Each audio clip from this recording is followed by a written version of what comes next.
Di balik kemundurannya di Kherson, militer Rusia masih terus merilis rekaman penyerangannya ke posisi pasukan Ukraina.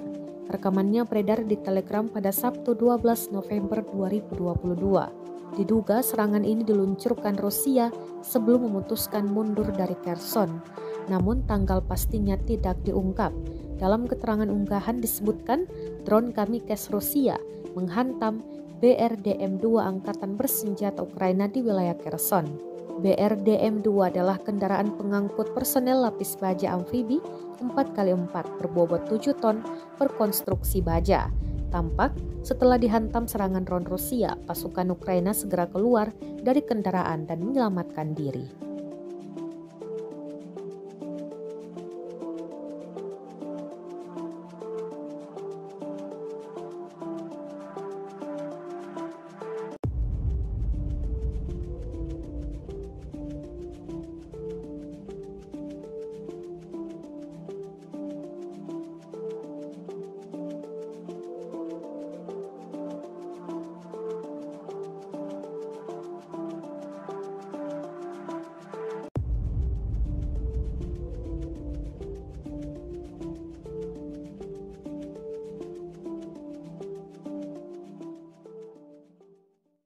Terima kasih sudah nonton.